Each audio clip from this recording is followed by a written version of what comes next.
Por que será que tantas iniciativas de melhoria, sabe, nas empresas parecem simplesmente falhar?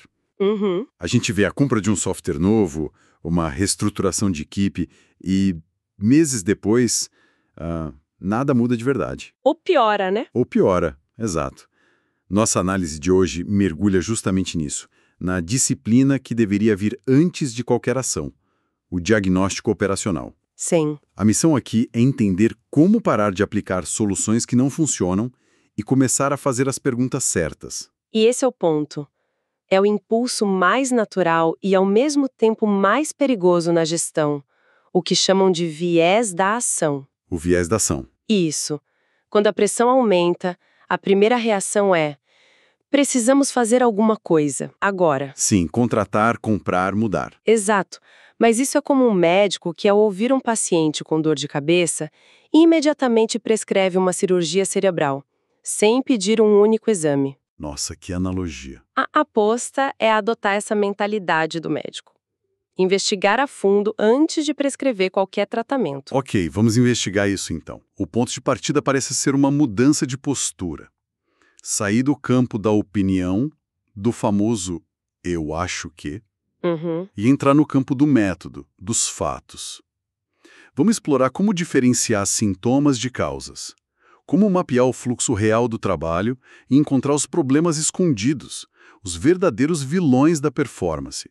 Então, para a gente começar essa investigação, qual é a diferença na prática entre um diagnóstico que se baseia em opinião e um que usa método? Porque no fim do dia todo mundo tem uma opinião, né? Olha, a diferença é gritante. É a mesma entre gerar clareza e gerar só mais ruído. Ruído, gostei disso. Sim, o diagnóstico por opinião, ele quase sempre já começa com a solução na mão. Alguém na sala de reunião decreta: precisamos de um novo CRM. Certo, já vem pronto. Já vem pronto. E se baseia em impressões e, invariavelmente, em caçar culpados. A equipe de vendas está lenta. O resultado é sempre o mesmo: ações pontuais, reativas, que só geram mais confusão. Mais confusão, né? Mais confusão. E não resolvem a causa de verdade. É o famoso atirar para todos os lados esperando que algo acerte o alvo. E a abordagem com método, como ela se contrapõe a isso? O método inverte a lógica. Ele não começa com a solução, mas com uma pergunta. Uma pergunta investigativa, tipo: por que nosso ciclo de vendas está tão longo? Ele não busca culpados, ele busca falhas no sistema. A pergunta muda de quem errou para onde o nosso processo está quebrando. E isso, sim, leva a um plano sistêmico que ataca a origem e traz clareza para todo mundo. Isso me faz pensar naquilo que chamam de diagnóstico de sala de reunião, né? A tentativa de entender um problema só olhando o relatório sem nunca ir ao local onde o trabalho acontece. Exatamente. É o perigo de confundir o mapa com o território. Os dados num painel, eles mostram o sintoma. É a febre no termômetro. Mas raramente revelam a infecção. Para entender a causa, é preciso ir ao gemba, o local real. Observar, conversar, ver as interrupções, as gambiarras, os jeitinhos. A realidade do processo quase nunca é aquela linha reta e organizada que está no fluxograma oficial. E essa confusão entre sintoma e causa é o que nos leva a correr em círculos, né? Quais são aqueles sintomas clássicos que as equipes sentem na pele todos os dias? São as dores universais de quase toda organização. Atrasos constantes nas entregas, que já viraram o padrão. Sim. Uma taxa altíssima de retrabalho. Parece que tudo precisa ser feito 2, 3 vezes para sair certo. E o resultado disso tudo? Uma cultura de apagar incêndios. Onde tudo é urgente. Tudo é para ontem. E a equipe vive num estado de estresse crônico, de desmotivação. E o erro fatal é tentar resolver isso falando: pessoal, vamos focar nos prazos ou algo do tipo. Exatamente. Isso é tratar febre com antitérmico sem investigar a infecção. A febre pode até baixar por um tempo. Mas a doença continua ali. Continua se espalhando por baixo da superfície, pronta para causar uma crise ainda maior lá na frente. Então, como a gente começa a investigar essa infecção operacional? Como ir além do sintoma superficial de estamos sempre atrasados? A ferramenta mais simples, e talvez por isso a mais genial, É a técnica dos 5 porquês. Ah, os 5 porquês. Sim. É um exercício sistemático de perguntar por quê. De novo e de novo, para ir descascando as camadas do problema até chegar na raiz. É incrivelmente simples, mas força um pensamento causal que a gente não costuma ter tempo para ter. Consegue dar um exemplo prático? Para ficar bem claro como funciona? Claro. Vamos pegar um problema comum. O cliente está insatisfeito. Esse é o sintoma visível. Ok. Primeiro, por quê? Por que ele está insatisfeito? Porque a entrega do projeto atrasou. Perfeito. Ainda há um sintoma. Segundo, por quê? Por que a entrega atrasou? Porque a especificação final demorou para chegar. Boa. Terceiro. E por que chegou tarde? Porque ficou parada esperando uma aprovação. Certo. Quarto, por quê? Por que essa aprovação demorou tanto? Talvez porque o comitê que aprova só se reúne uma vez por semana. Exato. E aí vem o quinto porquê. A gente chega perto da causa raiz. Por que dependemos de um comitê semanal para aprovar qualquer coisa? Porque não temos um processo mais simples, mais ágil para projetos menores. É isso. Percebe como a solução muda completamente? Nossa, muda da água para o vinho. Em vez de pressionar a equipe para entregar mais rápido, a solução real é criar um fluxo de aprovação ágil. Uma coisa não tem nada a ver com a outra. Exatamente. Você para de culpar as pessoas pelo sintoma e passa a consertar o sistema que está gerando a causa. E isso mostra que um sintoma como minha equipe está sobrecarregada raramente é sobre a capacidade daquela equipe. É um problema de fluxo. Geralmente é um problema de fluxo, um gargalo em outra área que represa o trabalho e depois solta tudo de uma vez como uma avalanche. Entendi. Então, para encontrar essa causa raiz, a gente precisa de um mapa da realidade. É aí que entra o tal do mapeamento de fluxos. Mas, sendo sincero, isso soa como algo super burocrático, demorado. Sim, essa é uma objeção muito comum e justa. Uma equipe que já está apagando incêndio vai ter tempo para desenhar o prato de espaguete que é o processo real? É uma ótima pergunta. E o segredo é não tentar mapear o oceano.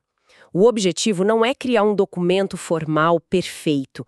É uma ferramenta de diagnóstico visual e rápida. Certo. Comece pequeno. Pegue um tipo de trabalho e siga a jornada dele, do início ao fim. Chame as pessoas envolvidas numa sala por 1 hora, com post-its e uma parede. Acredite, em pouco tempo o prato de espaguete aparece. E o valor está no ato de visualizar o caos, juntos. E qual costuma ser o maior choque para as equipes quando elas veem esse mapa pela primeira vez? Sem dúvida nenhuma, o tempo de espera. O tempo de espera. Sim, as pessoas focam muito no tempo que estão efetivamente trabalhando, o tempo de toque. Mas quando a gente mapeia, descobre que, em muitos processos, uma tarefa passa mais de 90% do seu ciclo de vida parada. Numa fila? Pera aí, 90%? Mais de 90%.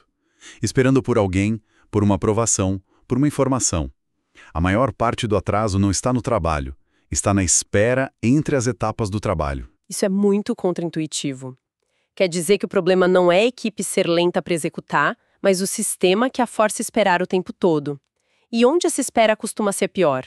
Tem um ponto que trava tudo? Exatamente. E esse ponto tem um nome, o gargalo. O gargalo é a etapa do processo com a menor capacidade. É o elo mais fraco da corrente, e ele dita o ritmo de todo o sistema. Entendi. O gargalo. Não adianta ter uma Ferrari se ela está presa num congestionamento. A velocidade de todo o fluxo é a do ponto mais lento. Faz sentido, mas num processo complexo pode não ser tão óbvio. Como a gente encontra esse ponto de congestionamento? Existem sinais muito claros. O primeiro é procurar onde o trabalho se acumula. Uma pilha de tarefas grande e persistente antes de uma etapa é o outdoor luminoso do gargalo. Ok. A fila. A fila. O segundo sinal é a energia, onde a equipe está sempre apagando incêndios.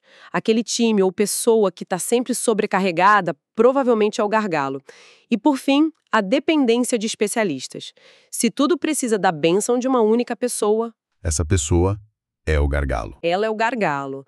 Lembro de uma empresa onde o gargalo era um diretor que precisava aprovar qualquer compra acima de R$1.000.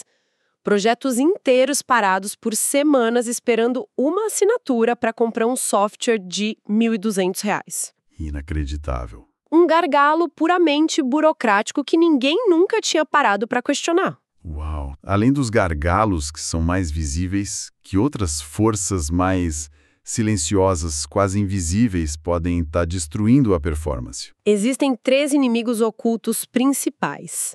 O primeiro é a variabilidade. Um processo que um dia leva 2 dias e no outro leva 10 é imprevisível. E a imprevisibilidade torna qualquer planejamento uma ficção. Certo, o cliente quer confiança. Exato.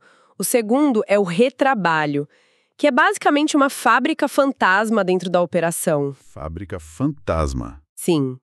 Se a equipe gasta 20% do tempo corrigindo erros, é como ter 1 a cada 5 funcionários dedicados só a consertar coisas que deram errado. É um imposto invisível sobre a produtividade. É um custo enorme. E o terceiro inimigo? O terceiro são as perdas ou desperdícios. Qualquer atividade que consome recursos, mas não agrega valor do ponto de vista do cliente. E a aplicação disso no trabalho de conhecimento é fascinante. Certo. Porque quando a gente pensa em desperdício, imagina uma fábrica, né? Quais seriam os desperdícios mais invisíveis no ambiente de escritório, aqueles que a gente comete todo dia sem perceber? Olha, o campeão absoluto, o mais perigoso, é a troca de contexto. Achar que ser multitarefa é ser produtivo é talvez o maior mito do mundo corporativo. É uma armadilha, né? Total. Cada vez que uma pessoa para o que está fazendo para responder um e-mail ou pular para outra tarefa, ela não perde só aquele minuto. A neurociência mostra que pode levar até 20 minutos para recuperar o foco profundo que ela tinha antes. 20 minutos? Agora multiplica isso por 30, 40 vezes ao dia. É uma hemorragia de produtividade que ninguém mede. Nossa, é assustador pensar nisso. Qual seria outro grande vilão? A superprodução. No escritório, isso se manifesta como fazer mais do que o necessário. É aquele relatório de 50 páginas, cheio de gráficos, quando o que se precisava era de um e-mail com 3 tópicos. Entendi. Gastamos um tempo enorme produzindo coisas que ninguém pediu ou que não geram valor. E isso nos leva a um terceiro, o estoque.